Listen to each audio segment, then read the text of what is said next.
బాగా జరిగిందా? బాగా జరిగింది. ఏర్పాట్లు ఎలా ఉన్నాయి? మంచిగానే ఉన్నాయి, సౌకర్యాలు మంచిగా ఉన్నాయి, ఏర్పాట్లు మంచిగానే ఉన్నాయి. అన్ని ఇబ్బంది ఏం లేదు ఇక్కడ. ఉండటానికి రూమ్ ఉంది, రూమ్ తినటానికి అన్నం ఉంది, అన్ని సౌకర్యాలు మంచిగా ఉన్నాయి ఇక్కడ. తిరుపతికి రావాలంటే కూడా సంతోషమే. తిరుపతికి రావాలంటే అదృష్టం కావాలి, రావాలి. ఎందుకంటే దర్శనం మంచిగానే ఉంది, ఇక్కడ సౌకర్యాలు మంచిగానే ఉన్నాయి. ప్రసాదాలు ఎలా ఉన్నాయి? ప్రసాదాలు మంచిగా ఉంది, మంచిగానే ఉంది. గతంలో ఎలా ఉండేది, ఇప్పుడు ఎలా ఉంది? గతంలో ఇంకా కొంచెం వడ కూడా ఎక్కువ పెడుతున్నారు. ఇప్పుడు ఒకటి పొద్దున మనము అన్నం తింటే ఒక వడ కూడా ఎక్కనే పెడుతున్నారు. ఇప్పుడు అన్నప్రసాదం కూడా మంచిగా జరుగుతుంది. మళ్ళా నీట్ గా ఎక్కడ ఏమన్నది ఇట్లా గలీజ్ అన్నది లేదు, ఇట్లా చెత్త లేదు, శతార్థం లేదు, ఏది లేదు. ఎప్పటిదప్పుడు మంచిగా సాఫ్ చేసేస్తున్నారు. సంతోషంగా ఉన్నారు మరి? సంతోషంగా ఉన్నది. రూములలో కూడా ఎప్పటిదప్పుడే సాఫ్ చేసుడు. బాత్రూములు కూడా సాఫ్ చేసుడు. లడ్డు టేస్ట్ ఎలా ఉంది? లడ్డు మాత్రం మధురం ఉంది, మంచిగా ఉంది.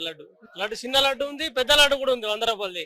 మంచిగా మధురం ఉంది అది లడ్డు కూడా మంచిగా ఉంది. అంతే నంబర్ ఏకుంటే మంచిగా ఉంది. తిరుపతికి రావాలంటే అదృష్టము, మంచిగా ఉంది. ఇక్కడ సౌకర్యం మంచిగా ఉన్నది. బస్సులు కూడా ఫ్రీ ఉన్నాయి. మీద తిరగాలంటే బస్సులు కూడా మంచిగా ఫ్రీ ఉన్నాయి తిరగాలంటే. ఎంతమంది వచ్చారు మొత్తం మీరు? మేము ఇద్దరం వచ్చినాము నిజామాబాద్కి వెళ్ళి వచ్చినాం. ఇక్కడనే ఉన్నాం అన్నట్టు. సోమవారం దర్శనం అయింది, ఇక్కడనే ప్రశాంతంగా ఉన్నదని ఇక్కడనే ఉన్నాం. అంటే ఇప్పుడు మీరు రెస్ట్ తీసుకునేటువంటి విశ్రాంతి భవనాలు ఏవైతే ఉన్నాయో అక్కడ అన్నప్రసాదాలు గాని పాలు అన్ని అందుతున్నాయా మీకు? అక్కడ కూడా అన్నప్రసాదం పెడుతుర్రు.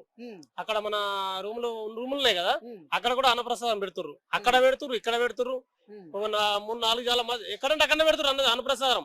తినాలంటే ఇదే తినాలి, ఎందుకంటే అన్నప్రసాదమే తినాలి మనకు. ఎందుకంటే గవర్నమెంట్ పెడుతుంది, మనం డబ్బులు ఖర్చు పెట్టుకుని తినడం అవసరం లేదు. దేవుడికి ఏదైనా సేవ చేసుకోవాలా. అంటే టీటీడీ పాలక మండలి, ధర్మకర్తల మండలి, అలాగే ఆంధ్రప్రదేశ్ ప్రభుత్వం కూడా మంచి ఏర్పాట్లు చేసింది అంటారా ఇక్కడ? అవును, ఇది కూడా మంచిగానే చేసింది. ఆంధ్రప్రదేశ్ కూడా మంచిగానే ఉంది. ఇంతకు ముందు కూడా మన వయసు ఉంటే చూడు, మన జగన్ అప్పుడైతే మేము అప్పుడు వచ్చాము, చాలా ఒత్తుడం ఉండే దర్శనంకు. ఇప్పుడు ఒత్తుడం లేదు, మంచిగా ప్రశాంతంగా ఉంది. మంచిగానే దర్శనం.